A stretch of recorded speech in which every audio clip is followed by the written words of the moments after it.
بسم اللہ الرحمن الرحیم الحمد للہ رب العالمین الصلاة والسلام علی نبینا محمد وعلی آلہ وصحبہ اجمعین اما بعد وعن عوف بن مالک رضی اللہ تعالی عنہ قال صلی رسول اللہ صلی اللہ علیہ وسلم علی جنازۃ فحفظت من دعائه اللہم اغفر له وارحمه وعافه واعف عنه وأكرم نزله ووسع مدخله واغسله بالماء والثلج والبرد ونقه من الخطايا كما نقيت الثوب الأبيض من الدنس وأبدله دارا خيرا من داره وأهلا خيرا من أهله وأدخله الجنة وقه فتنة القبر وعذاب النار وقه فتنة القبر وعذاب النار رواہ مسلم۔ آج کے درس میں جو دو تین حدیثیں پڑھی جائیں گی وہ جنازے کی دعا سے متعلق ہے۔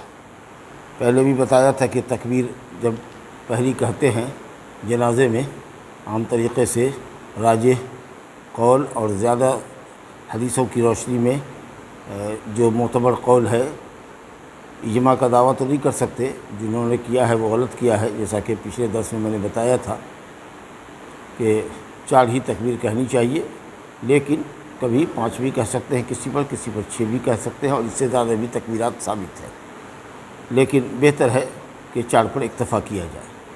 تو پہلی تکبیر میں اعوذ باللہ بسم اللہ کے بعد سورہ فاتحہ پڑھے، اگر کوئی صورت ملا دے تو یہ بھی مسنون ہے، چھوٹی کوئی صورت ملا دے تو۔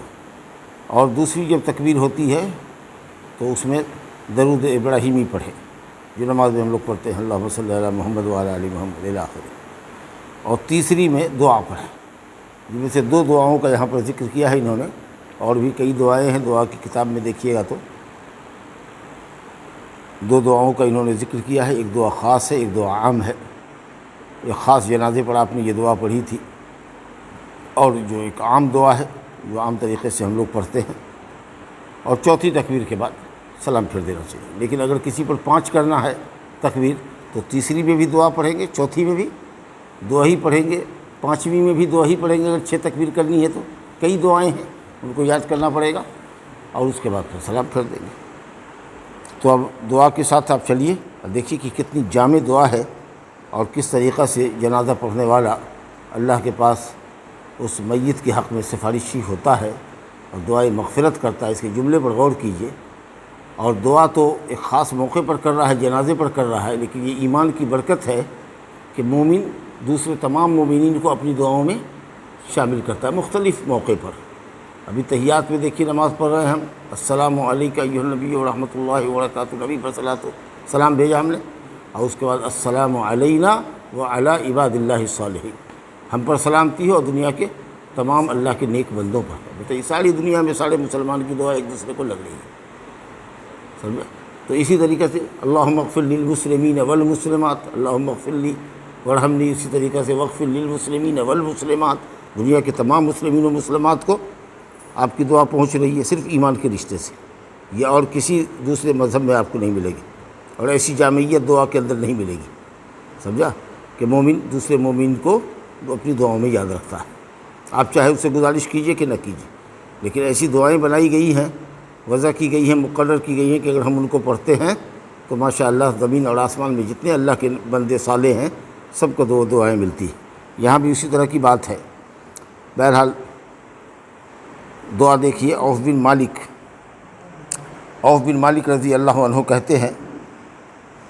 کہتے ہیں کہ رسول اللہ صلی اللہ علیہ وسلم نے ایک جنازے کی نماز پڑھی، صلی اللہ علیہ وسلم، نبی صلی اللہ علیہ وسلم نے ایک جنازے پر نماز پڑھی، یعنی صلاۃ جنازہ ادا کی، تو میں نے آپ کی دعا یاد کر لی۔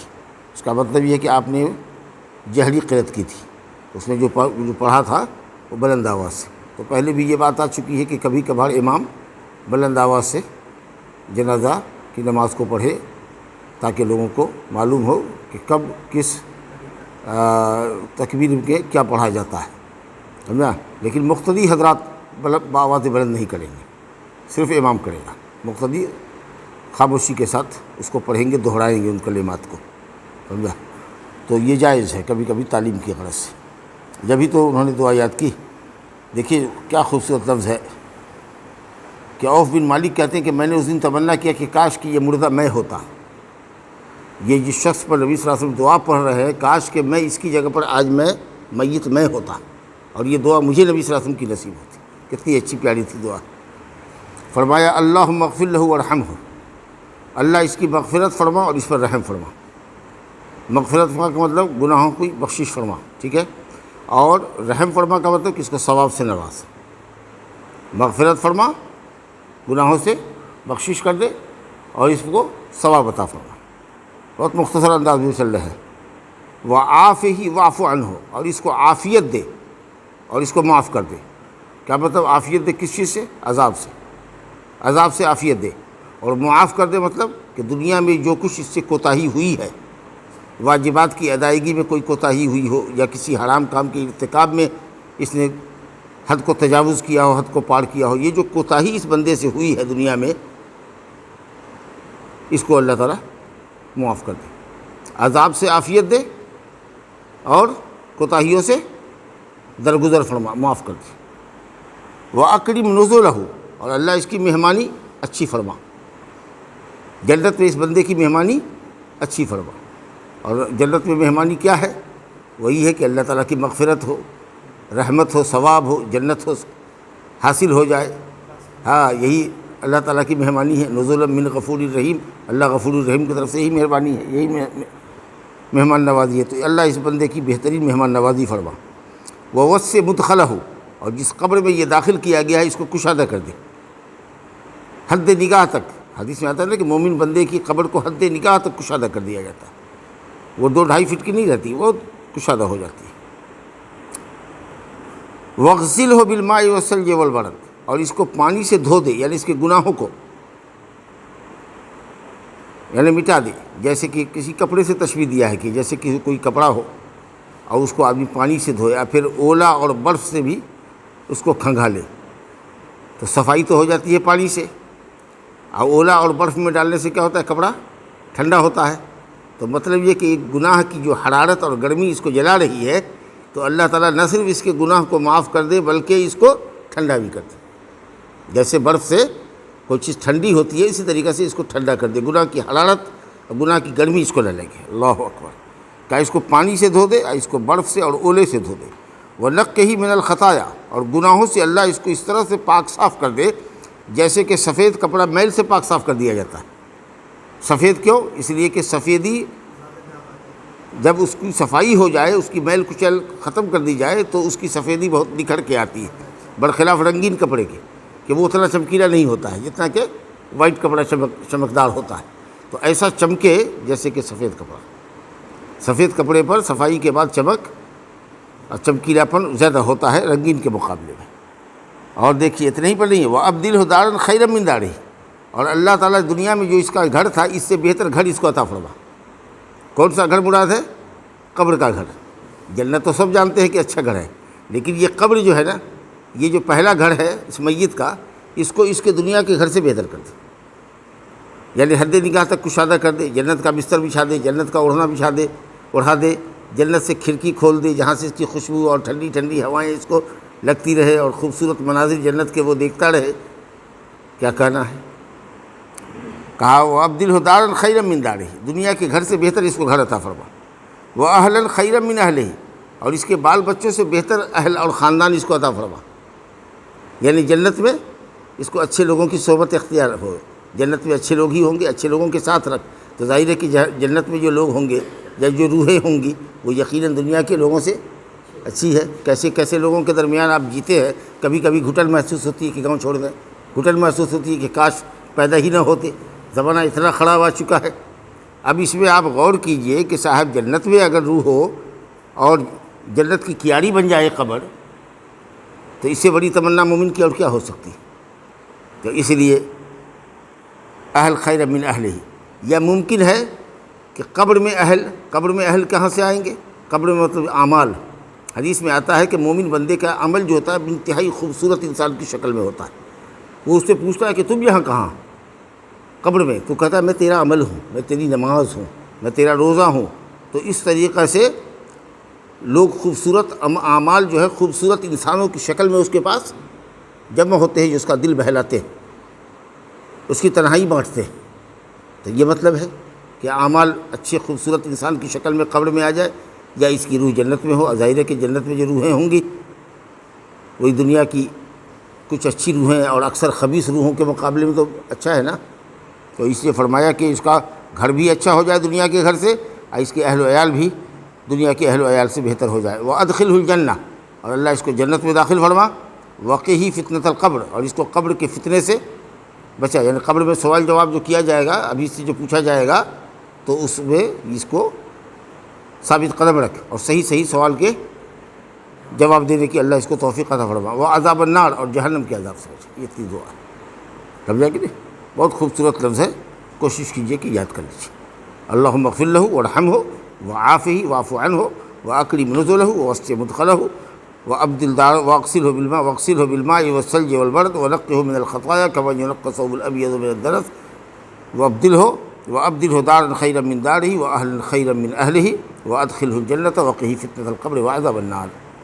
مسلم شریف کی حدیث ہے۔ یہ خاص دعا ہوئی جس میں آپ نے اس میت کو خاص کیا۔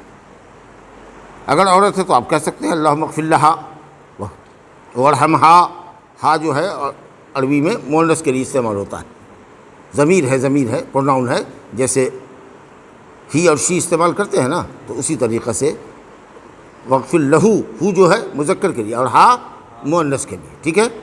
یا اگر نہیں یہ بھی دعا پڑھیے گا تو میت مراد ہوگا، اللہم اغفر لہو، یعنی اللہ اس میت کو بخش دے، اور میت مذکر بھی اور مؤنث پر بھی بولا جائے گا، تو آپ اس دعا کو بھی ایسے ہی ایز اٹ پڑھ سکتے ہیں، یا پھر مؤنث کے لیے ہا لفظ استعمال کیجیے۔ دوسری جو عام دعا ہے، جو عام طریقے سے لوگ پڑھتے ہیں جنازے میں، اس کو سنیے۔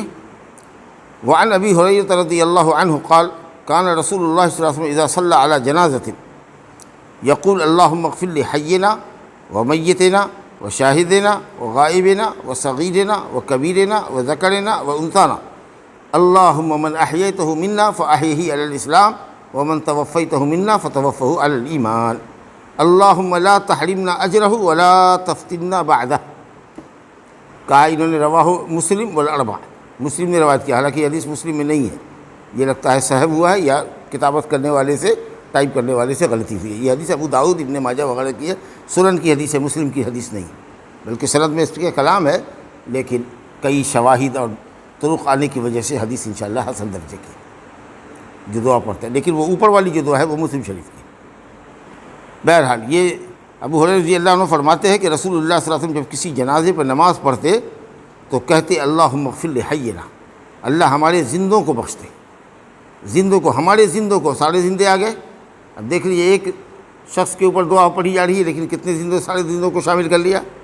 ومیتنا، اور ہمارے مردوں کو بخش دے، وشاہدنا، اور ہمارے حاضر کو بخش دے، وغائبنا، اور جو ہمارے غائب ہیں جو اس جنازے میں شریک نہیں ہیں ان کو بھی بخش دے، وصغیرنا، اور ہمارے چھوٹوں کو بخش دے، وکبیرنا، اور بڑے کو بخش دے، وذکرنا، اور مذکر کو بخش دے، وانثانا، اور ہماری مؤنث کو بخش دے۔ اللہ، اس میں صرف اگر کوئی ایک سوال کرے کہ بچہ کون گناہ کیا ہوا کہ جس کی بخشش کے لیے آپ دعا کر رہے ہیں، وصغیرنا، ہمارے چھوٹے کو، تو اس کا دو جواب دیجیے گا۔ ایک تو یہ کہ کبیر کا لفظ آ رہا ہے تو اس کے بالمقابل صغیر کا لفظ بولے ہیں، بولتا ہے نا، ہر مرد عورت، ہر بڑا چھوٹا، ایسا بولنے میں بولتے ہیں نا، بالمقابل لفظ استعمال کرتے ہیں، تو اس لیے کبیرہ ذکر کیا تو اس کے بالمقابل اپوزٹ میں جو صغیر ہے اس کا ذکر ہے۔ یہ گفتگو کا ایک انداز ہوتا ہے، یا یہ مطلب ہے کہ یہ جو ہمارا صغیر ہے جب یہ کل کو کبیر بنے گا، بڑا بنے گا اور یہ گناہ کرے گا تو اللہ تعالیٰ اس کے گناہ کی بخشش ہوگا، گویا ایڈوانس بخشش کی۔ یہ صغیر کا مطلب غیر بالغ جس کا ابھی کوئی گناہ نہیں ہے، تو اگر بالغ ہوگا اور گناہ کرے گا تو معاف کر دے۔ یا یہ ہے کہ صغیر کی بخشش نہیں مقصود ہے، یہاں پر مقصود صرف کبیر کے اپوزٹ میں جو بولنے میں جو جملہ آتا ہے، بڑے چھوٹے، ہمارے بڑے چھوٹے آپ کے ساتھ ہیں، ہمارے ہر مرد عورت صاحب آپ کے ساتھ ہے، ہمارا ہر بڑا چھوٹا شامل ہے، چھوٹا شامل ہو کے آپ کے ساتھ کیا کرے گا، کیا تعاون کرے گا، لیکن بولنے میں آتا ہے۔ چلیے یہ سب اسلوب کلام ہے۔ لا الہ الا اللہ، اگر صرف آپ یہ کہہ رہے ہیں اللہم اغفر لحینا ومیتنا، ہمارے زندے کو بخش دے، ہمارے مردے کو بخش دے، تو کیا اس میں مذکر مؤنث نہیں آیا؟ ہمارے تمام زندوں کو بخش دے، اب تمام مردوں کو بخش دے، کیا اس میں بڑے چھوٹے نہیں آئے؟ مذکر مؤنث نہیں آئے، شاہد اور غائب نہیں آئے، لیکن دیکھیے تفصیل تشریح بس تو تفصیل کے ساتھ دعا کی جاتی ہے، یہ دعا کا کمال ہے، کیونکہ آدمی مناجات کس سے کر رہا ہے؟ اللہ تعالیٰ سے کر رہا ہے، تو اس لیے اس میں بس و تفصیل چاہیے، صرف شارٹ کٹ نہیں۔ اللہ ہمارے زندے کو، ہمارے مردے کو، ہمارے بڑے کو، ہمارے چھوٹے کو، ہمارے حاضر کو، ہمارے غائب کو، ہمارے مرد کو، ہماری عورت کو، آپ دیکھ رہے ہیں نا، ہاں یہ گفتگو ہوتی ہے۔ جیسے دعا پڑھتے ہیں اللہم اغفر لی ذنوبی کلہا، ہو گیا اللہ ہمارے تمام گناہوں کو بخش دے، لیکن دعا ہے، مناجات ہے، تو دقہا و جلہا و کبیرہا و صغیرہا و سرہا و علانیہ، تمام گناہوں کو بخش دے، بڑے کو، چھوٹے کو، جو چھپ کو کیا ہو، جو ظاہر میں کیا ہو، جو دکھا کے کیا ہو، جو چھپا کے کیا ہو، نہ سمجھا؟ یہ ہے دعا کا طریقہ، سمجھا؟ تو دعا میں بس اور تفصیل مطلوب ہے، تو اس لیے یہ اتنی تفصیل کی گئی۔ اس کے بعد فرمایا اللہم من احییتہ منا فاحیہ علی الاسلام، بتائیے تو کتنی جامع دعا ہے۔ اللہ ہم میں سے جس کسی کو زندگی دینا ہے اور زندہ رکھنا ہے دنیا میں، تو جس کسی کو دنیا کی زندگی تو نے مقدر کی ہے اس کو اسلام پر جلا۔ اسلام کیا ہے؟ ان تشہد اللہ الہ الا اللہ وان محمد رسول اللہ، گواہی دو دل سے، یقین سے، علم کی بنیاد پر کہ اللہ کے سوا کوئی عبادت کے لائق نہیں، اور گواہی دو کہ محمد صلی اللہ علیہ وسلم اللہ کے بندہ اور رسول ہے، اور اس کے بعد نماز قائم کرو 5 وقت کی، زکوٰۃ دو، روزہ رکھو اور حج کرو۔ یہ ظاہری جو عمل ہم لوگ بجا لاتے ہیں یہ اسلام ہے۔ اور ایمان کیا ہے؟ ان تؤمن باللہ، ایمان رکھو اللہ پر کہ وہ ایک اکیلا ہے، اس کے رسول پر، اس کے فرشتوں پر، کتابوں پر ہے نا وہ ایمان۔ تو کہا اللہ اس کو جلا اسلام پر، یعنی اپنی تابعداری پر جلا، اور موت عطا فرما ایمان پر، کیونکہ موت کے وقت میں تو عمل کرے گا نہیں، تو وہ جو کیفیت دل کے اندر ہے ایمان والی، وہ کیفیت اس کی مضبوط ہو۔ اور اسلام سے بڑا درجہ ہوتا ہے ایمان کا، تو گویا کہ جو زندگی میں اسلام تھا، موت کے وقت میں اس کی حالت ایمان پہ ہو، یعنی اچھی پوزیشن ہو، کیونکہ اسلام سے اونچا مقام ہے ایمان کا۔ تو کہا کہ اللہ اس کو اسلام پر جلا اور ایمان پر اس کو وفات دے، اس کی موت ایمان پر ہو۔ اس کے بعد آخری جملہ ہے اللہم لا تحرمنا اجرہ، اللہ اس میت کے اوپر ہمارے اجر کو، ہم کو اس میت کے اجر سے محروم نہ کر، یعنی ہم نے جو اس میت کو کندھا دیا ہے، میت کو قبرستان تک لائے ہیں، ہم نے اس کا جنازہ پڑھا ہے، اس کی تجہیز و تکفین میں ہم شریک ہیں، تو یہ سب جو ثواب کے کام ہیں اس پہ ہم کو محروم مت کر، یعنی اخلاص کے ساتھ جائیے گا۔ تب نیتا جی کو خالی دکھانے کے لیے جائیے گا کہ باپ کے یہاں آئے ہیں، فوٹو کھنچانے کے لیے جائیے گا، بار بار سلام کر رہے ہیں، اب کیمرہ مین سب گھوم رہا ہے، فوٹو کھینچ رہا ہے، سمجھا کہ نہیں؟ ارے تو ثواب کے لیے اگر گئے ہوتے تو ثواب ملتا۔ تو یہی دعا ہو رہی ہے کہ اللہ تعالیٰ ہم اجر کے لیے آئے ہیں، اس اجر سے ہم کو محروم مت کیجیے، سمجھا؟ تو غسل دلانے سے لے کر کے اور کندھا دینے تک، اور پھر مصلی جنازہ سے نماز پڑھنے سے لے کر کے قبرگاہ تک لے جانا، قبرستان میں لے جانا، اور پھر قبر تک اتارنا، اس پر سب کچھ ڈالتے ہوئے مٹی ڈالنا، اور اس کے لیے دعائے مغفرت کرنا، یہ جو سارے اعمال آپ کر رہے ہیں اور اتنا وقت لگا رہے ہیں اس کے پیچھے، اللہ رب العالمین اس کو ہمارے لیے باعث اجر و ثواب بنا۔ اور اس کے بعد ولا تفتنا بعدہ، اور اس آدمی کے بعد ہم کو کسی فتنے میں مبتلا نہ کر۔ یہ موت خاص کر کے بال بچوں کے لیے بڑا فتنہ ہوتا ہے، زمین جائیداد جو بڑھتی ہے تو بہت بیکار ہوتا ہے۔ باپ کو کسی کو لکھ کے گیا ہے نا، اب وہ دیکھیے وہ کہتا ہے ہم کو تو لکھ کے گیا ہے، ہم کے دیں گے نہیں۔ سوچنا چاہیے کہ باپ کے ہم وارث ہے، ایک تو لکھوانا نہیں چاہیے تھا اس بے ایمان کو، اور اگر لکھا بھی ہے اور باپ نے غلطی کی ہے، زبردستی لکھ دیا ہے وارث کو، تو کہنا چاہیے کہ سب بیٹھو ہم برابر سے لوٹا دیتے ہیں، واپس کر لو، سمجھا کہ نہیں؟ ہاں، تو وارث کے لیے کوئی وصیت نہیں ہے، آپ تو خود وارث ہو رہے ہیں۔ چلیے، تو اس کے بعد کسی فتنے میں مبتلا نہ کریے، اور اس کی موت کو ہمارے لیے باعث عبرت بنا کہ ہم بھی اپنی موت کو یاد کریں، سمجھا کہ نہیں؟ لا الہ الا اللہ۔ اس کے بعد ایک عام سی بات کہی گئی کہ جو بھی کسی کے جنازے میں جائے، جو بھی کسی کے جنازے میں جائے، اس کو چاہیے کہ اخلاص کے ساتھ دعا کرے، دل سے دعا کرو گے، محبت کے ساتھ اور خلوص کے ساتھ دعا کرو گے، اور یقین کے ساتھ کہ اللہ ہماری دعا کو اس کے حق میں قبول فرما، تب فائدہ ہوگا۔ گئے، جھگڑا ہے، بات دی رہنا، خاصہ لوگ کیا کہے گا، بھائی کے جنازے میں نہ گیا، بھائی سے زندگی بھر بات چیت نہیں تھی، گیا، اب من کڑھ رہا ہے اس سے، اس کے جنازے میں، یا نیت ہے کہ اللہ تعالیٰ اس کو عذاب دے۔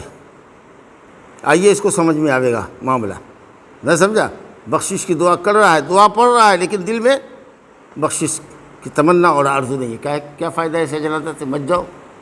لیکن ہاں اگر کوئی بدعتی آدمی ہو، سمجھا، اس کے جنازہ پڑھنے کا کبھی اتفاق ہو تو پڑھنا نہیں چاہیے، لیکن اگر کبھی ہو تو اس بدعتی کے لیے کہنا چاہیے کہ اللہ اس کو آج اس کی بدعت کا مزہ چکھا ہے۔ ایک معتزلی تھا جو تقدیر کا انکار کرتا تھا، تو کسی عالم کو، اہل سنت کے کسی عالم کو اس پر جنازہ پڑھنے کا اتفاق ہوا، تو کہا اللہ، یہ معتزلی تھا، قبر کے عذاب پر یقین نہیں رکھتا تھا، اس کا قبر کے عذاب کا اور نعمت کا انکار کرتا تھا، اسی طریقے سے تقدیر کا انکار کرتا تھا۔ آج اس کو عذاب قبر ضرور چکھانا تھا کہ آج کم سے کم قبر میں اس کو یقین ہو جائے کہ قبر میں عذاب بھی ہوتا ہے اور قبر میں نعمت بھی ہوتی ہے، سمجھا۔ لیکن اب ایسے ہے تو گنہگار کون نہیں ہے؟ تو اسی لیے دعا میت کے حق میں اخلاص کے ساتھ دعا کرنی چاہیے، اور کسی بھی عمل کے لیے اخلاص جو ہے وہ روح ہے۔ نماز پڑھیں گے اگر رضائے الہی کے لیے نہیں ہے تو بیکار ہے، سمجھا نا۔ تو کوئی بھی عمل کیجیے گا جب تک اللہ کی رضا اور خوشنودی نہیں ہے، اللہ کو راضی کرنا مقصود نہیں ہے، رضائے الہی، اخلاص خالص اللہ کے لیے، پیور بندگی اللہ کے لیے ہو، دکھاوا، نام و نمود ریاکاری نہ ہو، اور سنت کے مطابق ہو، تبھی عبادت قبول ہوگی، اور تبھی زندے کے حق میں دعا یا زندے مردے کے حق میں دعا قبول ہوگی۔ تو ابو ہریرہ رضی اللہ عنہ سے روایت ہے، وعنہ انہی سے روایت ہے کہ نبی صلی اللہ علیہ وسلم فرمائے اذا صلیتم علی المیت، جب تم میت پر جنازہ پڑھو، فاخلصوا له الدعاء، تو اس کے لیے دعا کو خالص کرو، خالص طور پر دعا کرو اس کے لیے۔ ابو داؤد نے روایت کیا، ابن حبان نے صحیح کہا۔ ایک آخری حدیث آج کے درس کی، وعن ابی ہریرہ رضی اللہ عنہ ان النبی صلی اللہ علیہ وسلم قال اسرعوا بالجنازہ فإن تک صالحة فخیر تقدمونها الیہ وإن تک سوى ذلك فشر تضعونه عن رقابکم، متفق علیہ۔ یہ بہت سب سے مضبوط حدیث ہوتی ہے جو متفق علیہ ہوتی ہے، وہ بخاری میں بھی ہو اور مسلم میں بھی ہو۔ اچھا، ایک جگہ آتا ہے اخرجہ الشیخان، شیخان نے روایت کیا، شیخ، دو بڑے شیخ محدث، یعنی بخاری اور مسلم۔ کہیں پر اخرجہ الصحیحان، دونوں صحیح والے نے نکالا، یعنی بخاری اور مسلم نے اپنی کتاب میں اس کو درج کیا۔ تو یہ اخرجہ الشیخان یا اخرجہ الصحیحان اور متفق علیہ کے معنی بھی بخاری مسلم، تو کیا فرق ہے بھائی؟ تو جمہور علماء نے کہا کہ تینوں اصطلاح ایک ہی ہے، یا تو متفق علیہ کیجئے تو معنی یہ ہوا کہ بخاری اور مسلم دونوں اس حدیث کو ذکر کرنے پر متفق۔ اخرجہ الشیخان کا مطلب ہے کہ شیخ بخاری اور شیخ مسلم نے اپنی کتاب میں ذکر کیا، صحیحین میں موجود ہے حدیث، یہ حدیث صحیحین کی ہے، یعنی صحیح بخاری اور صحیح مسلم کی۔ بعض علماء نے کہا کہ متفق علیہ کے اندر بخاری اور مسلم کے ساتھ امام احمد بھی داخل ہوتے ہیں، کہ وہ حدیث مسند احمد میں بھی ہو جو امام بخاری کے استاد ہیں، اور امام بخاری میں بھی، صحیح بخاری میں بھی ہو، اور صحیح مسلم میں بھی ہو، امام بخاری امام مسلم کے استاد ہیں۔ بہرحال یہ پڑھا لکھا ایک لڑکا ہے، مدینہ میں پڑھتا ہے، اس کی رعایت کر کے میں نے یہ نقطہ بتایا، ورنہ یہ عام لوگوں کی بات نہیں تھی، اس سے ہم گزر جاتے ہیں، آگے گزر جاتے ہیں کہ متفق علیہ میں یا اخرجہ البخاری یا اخرجہ الشیخان یا صحیحان کہنے میں کیا فرق ہے، یہ نقطے کی بات تھی جو میں نے بتائی۔ تو بہرحال حدیث کیا ہے؟ ابو ہریرہ رضی اللہ عنہ سے نبی صلی اللہ علیہ وسلم سے روایت کرتے ہیں اسرعوا بالجنازہ، جنازہ کو لے کر تیز تیز چلو، جنازے کے ساتھ جلدی کرو۔ جنازے کے ساتھ جلدی کرو کا مطلب یہ ہوا کہ جب میت مر جائے، واقعی اس کی موت متحقق ہو جائے، اب دماغی بے ہوشی ہو رہی ہے، دیر تک کے لیے بے ہوش ہے، نبض رکی ہوئی ہے، لیکن ہو سکتا ہے کہ تم اگر جلدی کرو گے تو کچھ دیر کے بعد مردہ غسل کے کھاٹ پر اٹھ کر بیٹھ جائے گا، یہ حرکت پیدا ہوگی، تو اطمینان کرو، ذرا انتظار کرو یہاں تک کہ ہر طریقہ سے اس کی جچائی ہو جائے کہ مردہ ہو گیا، یہ آدمی مر گیا۔ جب موت اس کی یقینی متحقق ہو جائے تو اب جلدی کرو۔ جلدی کرو مطلب کہ غسل جلدی دلاؤ، کفن جلدی پہناؤ، اور کھاٹ پر رکھو تو جلدی لے کے چلو، سمجھا کہ نہیں؟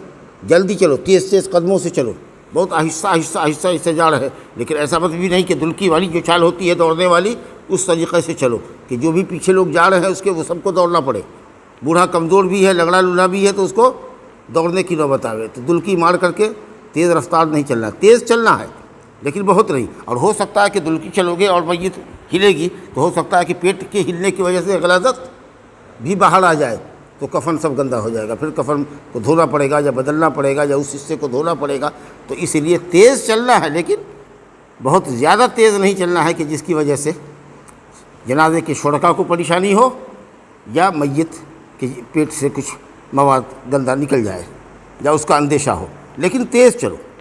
اصل میں ہے کیا کہ یا تو جنازہ دو ہی طرح کا ہوگا، یا تو وہ آدمی میت جو ہے وہ نیک ہوگا یا بد ہوگا، اللہ جانے۔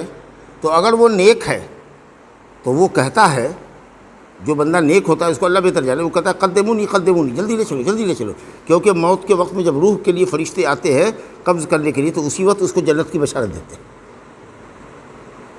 کہ پاکیزہ نفس چل اللہ کی جنت کی طرف۔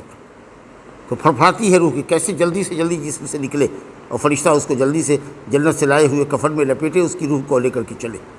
تو چونکہ اس کو بشارت ملی ہوتی ہے اس لیے وہ اس خیر پہ اور بھلی جگہ میں جانے کے لیے جلدی کرتا ہے۔ تو اگر وہ جنازہ جو تمہارے کندھے پر ہے جس کو لے کے چل رہے ہو یا گھر میں ہے، جلدی جلدی کرو، نہاؤ جلدی جلدی، غسل کرو جلدی، قبر کھدواؤ، سب کام جلدی جلدی ہو تاکہ وہ اپنے خیر میں جلدی پہنچ سکے، خیر کی جگہ میں جلدی پہنچ سکے۔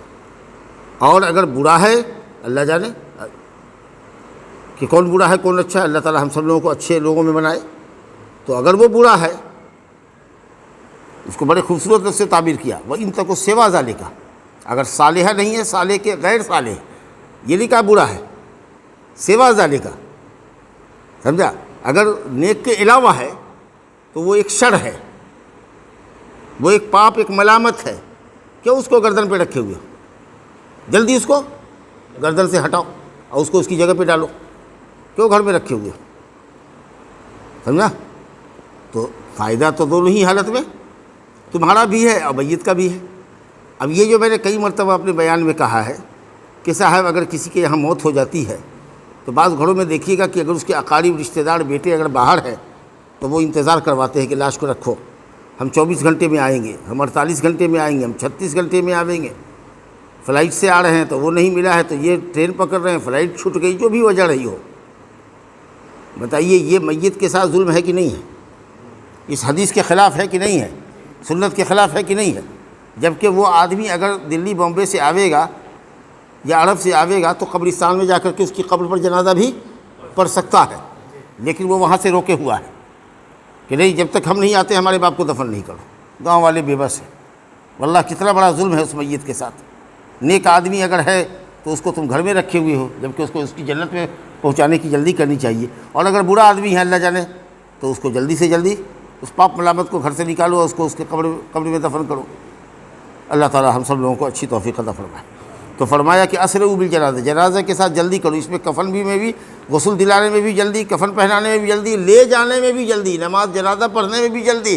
ابھی رکیے، اعلان ہو گیا ٹائم، ابھی لوگ آ رہا ہے، ابھی رکیے، ابھی لوگ آ رہا ہے۔ وہ دیکھیے 10 منٹ وہاں بھی کھا جاتے ہیں، ایک آ رہا ہے، دو آ رہا ہے، وہ سائیکل والا آ رہا ہے، وہ رن وے میں دکھائی پڑ رہا ہے، وہ سائیکل دوڑا دوڑا کے آ رہا ہے۔ کیوں روک رہے ہو لوگوں کو؟ کیوں میت کو روک رہے ہو؟ جاؤ جلدی جلدی، پڑھے گا قبر پر، بعد میں پڑھے گا، پڑھنا ہوگا تو سمجھ دیں گے۔ تو جلدی، ہر چیز میں جلدی کرو یہاں تک کہ دفن کر دو۔ فَإِن تَكُ صَالِحَةً، اگر وہ میت، وہ جنازہ نیک ہے تو بھلائی کی طرف اس کو جلدی بڑھاؤ، اور اگر نیک کے علاوہ ہے تو وہ شر ہے جس کو تم اپنی گردن پہ رکھے ہوئے ہو، جلدی گردن سے اتار پھینکو۔ وباللہ التوفیق، وصلی اللہ علیہ نبینا محمد وآلہ وصحبہ۔